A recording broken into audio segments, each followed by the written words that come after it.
পুরনো ঢাকার সরু গলি, ভাঙা বাড়ি আর এমন কিছু দরজা যেগুলো কখনো খোলা উচিত না। আজকের গল্পটা এসেছে ঢাকার ওয়ারি এলাকার এক পুরনো বাড়ি থেকে। স্থানীয়রা আজও বাড়িটার নাম বলতে ভয় পায়, কারণ যারা সেখানে রাত কাটিয়েছে তাদের অনেকেই আর আগের মতো ফিরে আসেনি। 2011 সালের ঘটনা। আরমান, নাইম, সাদ এবং রাফি, 4 বন্ধু। তারা ইউটিউবের জন্য ভৌতিক ভিডিও বানাতো। একদিন তারা শুনতে পায় পুরনো ঢাকার এক পরিত্যক্ত বাড়ি নিয়ে অনেক গল্প আছে।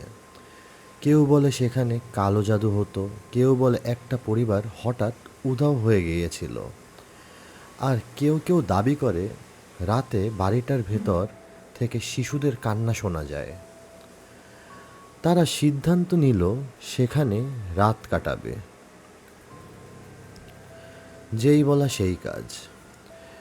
তারা পৌঁছে যায় সেই বাড়িটায়। রাত 11টা। তারা বাড়ির ভেতরে ঢুকলো। বাড়িটা বিশাল, ভাঙা দেয়াল, ধুলায় ঢাকা মেঝে, আর চারদিকে অদ্ভুত ঠান্ডা। রাফি মজা করে বলল, এখানে তো কিছুই নেই। কথাটা শেষ হতেই উপরতলা থেকে একটা কিছু পড়ে যাওয়ার মতো শব্দ এলো। সবাই থেমে গেল।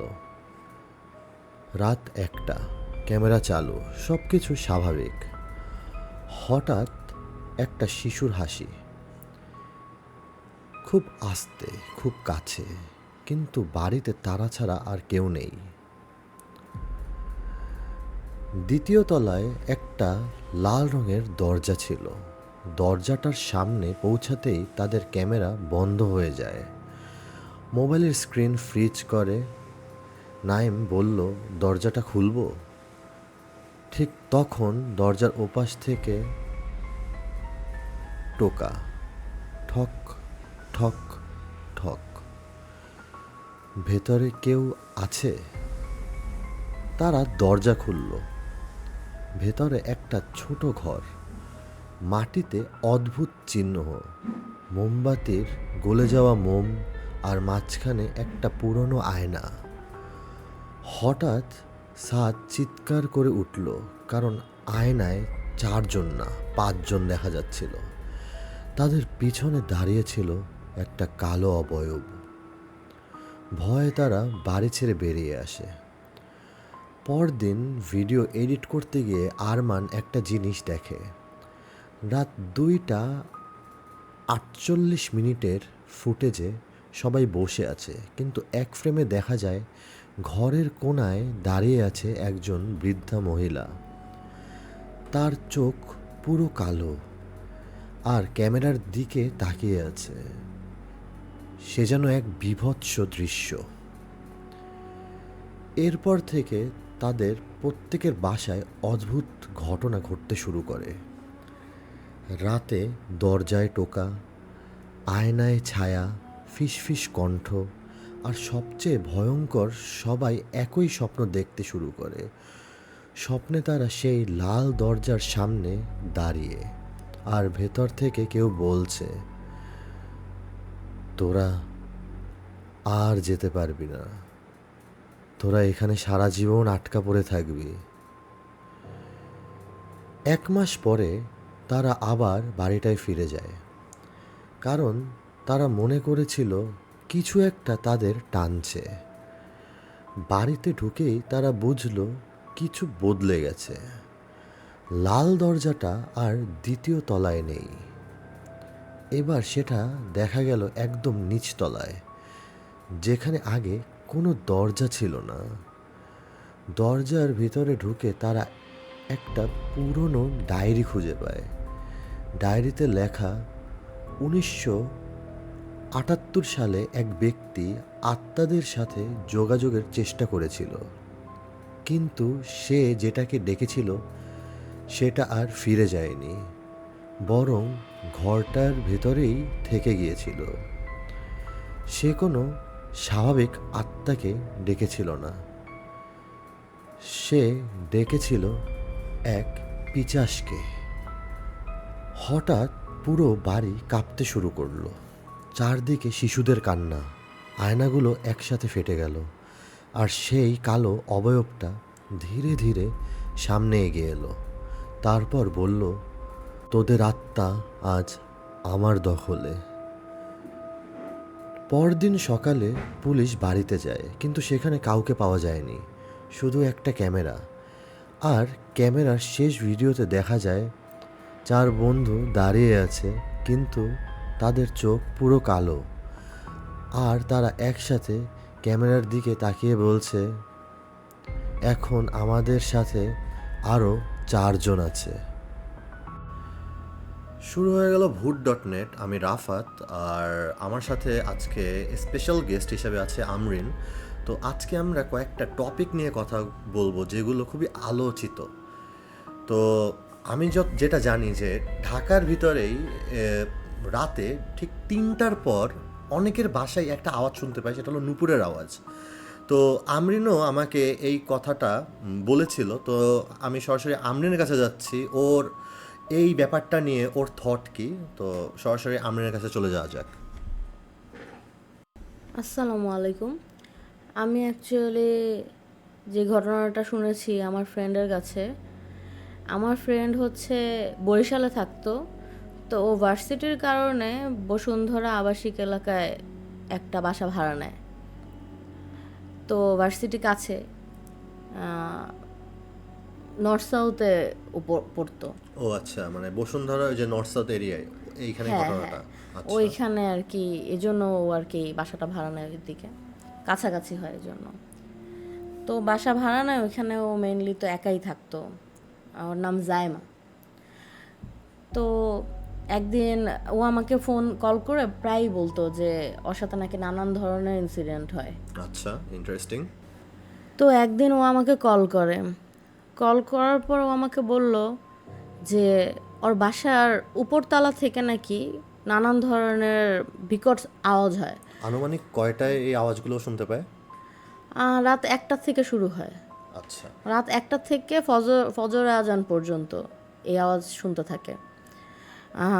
মাঝে মধ্যে এরকম শোনা যে কোনো একজন বুড়া লোক কোনো একটা বাচ্চাকে অনেক জোরে জোরে শাসন করছে বা বকছে, বা মার মার দিলে যেরকম হয় সেরকম। তো আর একটা বাচ্চার কান্নার আওয়াজ, কখনো কখনো একজন মহিলার কান্নার আওয়াজ, কখনো খুব জোরে হাসির আওয়াজ, এরকম আওয়াজ পায়। তো ও কি কখনো মানে উপরে গিয়ে চেক করে নাই, মানে উপরে কি কেউ থাকে না? না, ও নর্মালি নিচ্ছিল ব্যাপারটা, কারণ হচ্ছে এটা তো ফ্যামিলিতে হয়ই। একটা ফ্যামিলি যদি উপরতলায় থাকে এরকম আওয়াজ হওয়া স্বাভাবিক, কিন্তু সারাদিন কোনো আওয়াজ থাকতো না। ঠিক 1টার দিকে এই আওয়াজ, 1টা থেকে আওয়াজটা শুরু হতো। তো এটাও বলতো যে এটা একটু অ্যাবনর্মাল লাগে, কেন রাত 1টা থেকে সারা রাত এরকম আওয়াজ। আর বেশিরভাগই আওয়াজগুলা নর্মাল আওয়াজ ছিল না, মানে হাসলে খুবই অট্টহাসি, আর যদি কান্নার আওয়াজ তাহলে কান্না থামতো না, খুবই চিৎকার করে কাঁদতো। আর না হলে কোনো খুব শাসনের আওয়াজ শোনা যেত, খুব চিৎকার, ঝগড়ার মতন এরকম। তারপরে ওর সাথে আরও নানান ইনসিডেন্ট হচ্ছিল ওই একই বাসাতে। উপরতলাটা আর কি বলবো, ওর বাসার মধ্যেই ঘটছিল কিছু ঘটনা। ও যখনই রান্নাঘরে রান্না করতো, ওর সবসময় মনে হতো ওকে কেউ দেখছে, ওর দিকে কেউ তাকিয়ে আছে। না, এটা কিন্তু আসলে অনেক ভয়ানক একটা বিষয়। যে আপনারা একটু ভাবেন যে আপনারা বাসায় রান্না করতেছেন, ঠিক এমন একটা ফিল কাজ করতেছে আপনি মানে সম্পূর্ণ বাসাটায় একা, কেউ আপনাকে দেখতেছে। মানে এটা আসলে যার সাথে হয় সে আসলে মানে জিনিসটা কীভাবে নেয় আসলে আমার নিজেরই আর কি, মানে খুবই কী বলা যায় যে খুব হরিফাইড একটা সিচুয়েশন আর কি। যাই হোক, কন্টিনিউ। জি, তারপরে ও খুবই ভয় পেয়ে গিয়েছিল এই জন্য যে ও সবসময় বলতো যে আমার বাসায় সবসময় মনে হয় আমাকে কেউ দেখছে। তো আমি তো, ফ্রেন্ডরা যেরকম হয় আর কি, আমি তো এটাকে ফান ওয়েতেই নিতাম যে হ্যাঁ তোকে দেখছে, তোকে তোকে কেন দেখছে, এরকম দুষ্টামি করতাম আর কি জিনিসটা নিয়ে। কিন্তু আসলে জিনিসটা মোটামুটি সিরিয়াসই ছিল ব্যাপারটা, এটা পরে বুঝতে পারলাম। তো তারপরে একদিন ও আমাকে বলল ও নাকি রান্নাঘরে যখনই ওর উপরে কিছু শেলফ থাকে না রান্নাঘরে, জি জি, যেখানে পাতিল টাতিল রাখা হয়, হ্যাঁ হ্যাঁ, ক্যাবিনেট আর কি। জি জি ক্যাবিনেট বলে যেটাকে, সেই ক্যাবিনেটের ছিটকানি দেওয়া থাকে, যে সিস্টেমটা থাকে, আচ্ছা আচ্ছা। ছিটকানি তো নিজেরা ছাড়া খোলা যাবে না, রাইট? এটা কি কখনো অটোমেটিক খুলে যায়? না, এটা তো আসলে অ্যাবসার্ড। যদি আমরা ফিজিক্সের ভাষায় বলি, সিটকানিটা আমরা যদি কেউ লাগাই, সেটা খোলার জন্য আমাদের কারোই খুলতে হবে, অটোমেটিক খুলবে কিভাবে? সেটাই, ওটা তো কোনো না কোনো মানুষেরই খুলতে হবে আর কি। তো ও যখনই ক্যাবিনেট থেকে কোনো পাতিল বা যে কোনো কিছু বের করতো, বের করার পরে ও সবসময় সিটকানিটা আটকে রাখতো। কারণ আটকানো থাকাই স্বাভাবিকভাবে আমরা কি করি, আমরা সবাই তো আলমারি বা যাই করি, আলমারির বা দরজার ছিটকানি আটকেই রাখি, তো ওরকম ক্যাবিনেটটাও আটকে রাখতো। তো একদিন ও এমন পাতিল বের করে ছিটকানি আটকে রান্না টান্না বসে রান্নাঘর দিয়ে বের হয়ে গেছে। তো রান্নাঘরে আবার আসছে রান্না দেখতে, হঠাৎ করে দেখে যে ক্যাবিনেটের দরজা খোলা। তো ও স্পষ্ট মনে আছে ওর যে ওটা আটকিয়েই তারপর বের হয়েছে। তারপরেও যখন খোলা দেখেছে ভেবেছে হয়তো বা মনের ভুলে হয়তো বা ওর খেয়াল ছিল না, এই জন্য খোলা রয়ে গেছে। তো এবার ও ঠিক মতো ভালো মতো আটকিয়ে তারপরে বের হয়েছে। আবারও রান্না টান্না শেষ ওর, এখন আর কি ঘুমাতে যাবে, একটু পরে দেখে আবারও ছিটকানিটা খোলা। মানে এটা সেকেন্ড টাইম? হ্যাঁ, সেকেন্ড টাইম ও দেখলো যে ছিটকানি আবারও খোলা। তখন ও বলতেছে এবার তো আমি মানে শিওরলি আটকিয়ে তারপর আমি গিয়েছি এখান থেকে, এখন কিভাবে খোলা থাকতে পারে? তো খুব ভয়ে ভয়ে একটু একটু করে আগানোর পর ও যখন দরজাটা একটু আস্তে করে সরিয়ে আবার আটকানোর জন্য দরজাটা মানে হ্যান্ডেলটা ধরেছে, ভিতর থেকে কালো কি যেন একটা দেখতে পাচ্ছিল। ওটা দেখে মানে ও এখনও ওইটার আকৃতি আমাকে বোঝাতে পারেনি, ওটা দেখে ও জাস্ট সেন্সলেস হয়ে গেছে। সেন্সলেসই ছিল প্রায় 2-2.5 ঘন্টা। ও একা বাসায় থাকে, মানে তারপরে ওর যখন মানে জ্ঞান ফিরেছে, তখন ওর সাথে আমার কথা হয়েছে। ও আর কি আমাকে কল দিয়ে বলেছে ও খুবই সিক, তুই পারলে একটু আমার বাসায় আয়, আমাকে এভাবে কলটা দিয়েছে। তারপর আমি ওর বাসায় গিয়েছি, দেখি ওর প্রায় 103 জ্বর। তারপরে আমি বলি তোর তোর তো ঠান্ডাও লাগেনি, তোর তো কোনো সমস্যা দেখতেছি না, তোর এত কিভাবে জ্বর আসলো? তখনও আমাকে বললো যে দোস্ত, মানে এই বাসায় আমার পক্ষে থাকা সম্ভব না, আমার সাথে যা মানে হয়েছে, আমি তো এখন এত তাড়াতাড়ি বাসা চেঞ্জও করতে পারবো না। তখন আমি জিজ্ঞেস করলাম কি মানে এরপরে কি হয়েছে এমন যে তুই মানে, ও বলে দোস্ত আমি তো সেন্সলেস হয়ে গিয়েছিলাম। সেন্সলেস কেন হয়েছিস? তারপর আমাকে সে বলল যে কারণটা কি, কারণটা তার সাথে যা যা হইলো এটা আমি ওর কাছ থেকে জানতে পেরেছি। তারপরে ও আমাকে নানানভাবে বোঝানোর চেষ্টা করছে যে ও কী দেখেছে, বাট এটা অবাস্তব। হ্যাঁ আসলে। আর এই মানে এই ঘটনাটা কোন সালের? এটা কি এই কারেন্ট ইয়ারের? এটা 2 ইয়ার্স আগের হবে, 2 বছর হয়েছে আচ্ছা, ধরেন। বলতে গেলে রিসেন্ট। এরকম একটা সেম ঘটনা, বাট সম্পূর্ণ সেম না, এটা হলো আমার একটা খালার বাসায় আমার সাথে একটা ইনসিডেন্ট ঘটছিল। তো মানে আপনি যে বললেন না যে ক্যাবিনেটের এরকম সিটকানি খোলা, তো আমার ক্ষেত্রে হয়েছিল কি যে আমি রাত্র 3টার সময় জাস্ট রান্নাঘরে গেছিলাম, জাস্ট হলো ফিল্টার থেকে পানি নিব। তো আমি দেখতেছি যে ক্যাবিনেটের একটা ডোর, মানে কোনো বাতাসও নাই, কিছুই মানে কিছুই নাই, অটোমেটিক ডোরটা খুলতেছে, আবার ডোরটা লেগে যাচ্ছে। মানে আমি ভাবলাম প্রথমে যে এটা কি আমার চোখের ভুল। তো আমি ওইটা দেখে জাস্ট ইগনোর করলাম, ইগনোর করে চলে আসছি। তো নেক্সট দিন মানে 2-3 দিন পর আর কি আবার সেম কাহিনী। তো ওইবার আমি একটু ভয় পাইলাম। আসলে হয় কি মাঝে মধ্যে মেবি বাসায় একটা নেগেটিভ এনার্জি বা সামথিং লাইক দ্যাট, যে প্যারানর্মাল কোনো কিছু, আসলে সব কিছু তো এক্স্যাক্ট ব্যাখ্যাটা হয় না। অনেকের ভাষ্য মতে এটা জিন, অনেকের ভাষ্য মতে এটা হয়তো বা অন্য কিছু, খারাপ কিছু। তো এই জিনিসগুলো কিন্তু অনেকেরই সঙ্গে হয়ে থাকে। তো আমরা এই জিনিসগুলোকে মাঝে মধ্যে কেয়ারই করি না, আবার মাঝে মধ্যে এই জিনিসগুলোকে বেশি কেয়ার করাও ঠিক না আমার মত। আচ্ছা যাই হোক, আমরা কন্টিনিউ করি আপনার ফ্রেন্ড জাইমার সাথে ঘটনাগুলো। জি, তারপরে তো ওর এত জ্বর দেখে ওর ঢাকায় আর কেউ ছিল না, ওর ফুল ফ্যামিলি হচ্ছে বরিশালে থাকে। তাই আমি ওকে আমার বাসায় নিয়ে আসলাম ওর এই অবস্থা দেখে। তারপরে ওকে আমি আমার বাসায় নিয়ে আসার পর 2-3 দিনও থাকলো, ও কিছুটা স্বাভাবিক হলো আমার বাসায় থাকাতে, কারণ ভয়টা কিছুটা কমেছিল। তারপরে ও বললো যে দোস্ত আমি কতদিন এখন তোর বাসায় থাকবো, আমার তো ভার্সিটিও করতে হবে, আমি এই মাসটা ওই বাসায় থেকে নেক্সট মানে পরের মাসটায় আমি বাসা চেঞ্জ করতে হবে, সেই পর্যন্ত আমার বসুন্ধরাই বাসা খুঁজতে হবে, আরও খুঁজতেও থাকবো, আর এই কয়েকটা দিন আমি থাকি, তুই পারলে আমার সাথে এসে থাকিস ওই বাসায়। তখন আমি চিন্তা করলাম আমার তো বাসা থেকে অ্যালাউ না অন্য কোনো বাসায় যে থাকা, বা রাতে আমার যেভাবেই হোক নিজের বাসায় থাকতে হবে, বাসায় অ্যালাউ করবে না। যাই হোক আমি বললাম যে তোর সাথে আমি ফোনে ভিডিও কলে থাকবো না সারা রাত, তুই টেনশন নিস না, আপাতত এই মাসটার আর কয়েকটা দিনই আছে। তো ও আবার ফিরে গেল সেই বাসায়, যেই বাসায় এত ভয় পেয়ে সে ব্যাক করলো, সেই বাসায় গেল। যাওয়ার পরে ও ভালোই 1-2 দিন ওর কোনো তেমন প্রবলেম আমি শুনিনি। তারপরে আবার একদিন ও ফোনে বলছিল, নর্মালি আমি ওর সাথে ভিডিও কলেই থাকতাম, কারণ এরকম একটা ইনসিডেন্ট ওর সাথে হয়েছে, এত ভয় পেলো, তাই আমি ওর সাথে ভিডিও কলে থাকতাম। কিন্তু 24 ঘন্টা তো আসলে সবসময় থাকা যায় না, তো একবার না একবার তো ফোন রাখতেই হবে, বা আমারও তো ভার্সিটি থাকে, আমারও তো কাজ থাকে, তো কিছু সময় থাকতাম, কিছু সময় থাকতে পারতাম না। ওইটুক টাইমেও অনেক ইনসিডেন্ট ওর সাথে হতো, ও মাঝে মধ্যে আমার সাথে বলতো। তো একদিন আমাকে বলছে যে রাত 2টার দিকে ও অ্যাকচুয়ালি ওই বাসায় কখনো ঘুমাতেই পারছিল না, ওর অবস্থাটা এতটা খারাপ হয়ে গিয়েছিল, কারণ প্রত্যেক দিন রাতেই কিছু না কিছু হতো, স্পেশালি রাতেই হতো।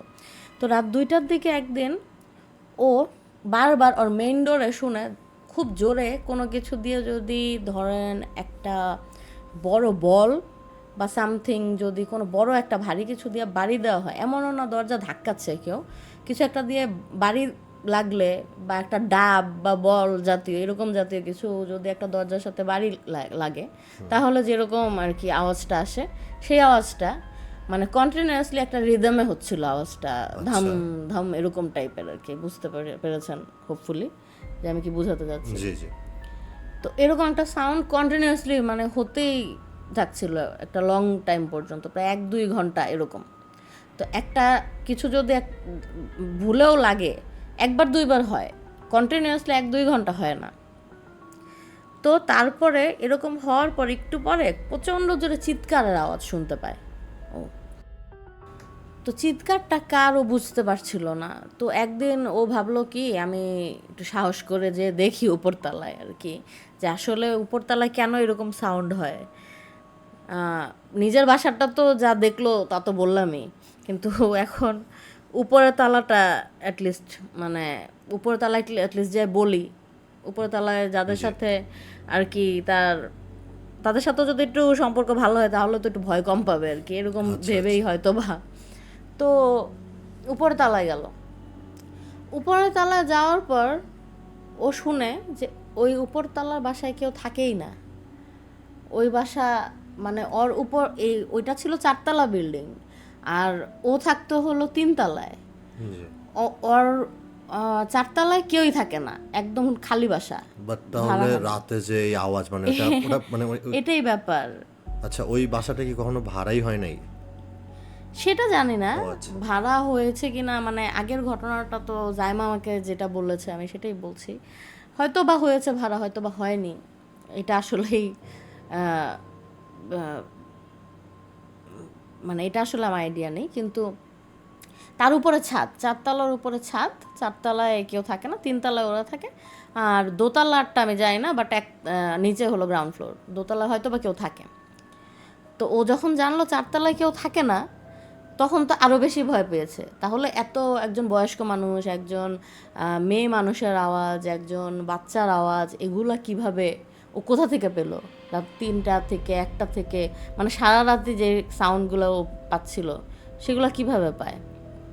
এখন তো ওর ভয় ডাবল, এখন তো ওর অবস্থা অলরেডি আরও খারাপ। হ্যাঁ, স্বাভাবিক। তারপরে ও বাসায় এসে আমাকে এই ঘটনা বললো ফোনে আর কি, যে উপরতলায় কেউ থাকে না। আমি বললাম আরে কেউ হয়তো বা থাকতো, এখন হয়তো বা বাসা ছেড়ে দিছে। বলে না দোস্ত, ও প্রায় 1 বছর ধরে উপরতলায় কেউ থাকে না, বাসা ভাড়াই হয়নি। তারপরে তো আমিও একটু কনসার্ন হয়ে গেলাম ওর ব্যাপারটা নিয়ে, যে এটা তো আসলে একটু মানে ও কী বলছে। তারপরে তারপরে আরেকদিন ওর সাথে আরেক ঘটনা হলো। আরেকদিন হচ্ছে ওর বাসায় ও দেখতে পেল, স্পেশালি রান্নাঘরেই, আবারও রান্নাঘরে দেখতে পেলো, মানে আমি এখন বলছি অনেক ক্যাজুয়ালি ঘটনাগুলো, বাট ও যখন বলেছে ওর অবস্থা খুবই খারাপ ছিল, এমনভাবে ও ঘটনা যেগুলো আমার সাথে শেয়ার করেছে আর কি। আচ্ছা। তো একদিন ও ওর বাসার এইসব ঘটনার পর ও জলদি বাসা দেখা শুরু করেছিল, বাসা চেঞ্জ করবে।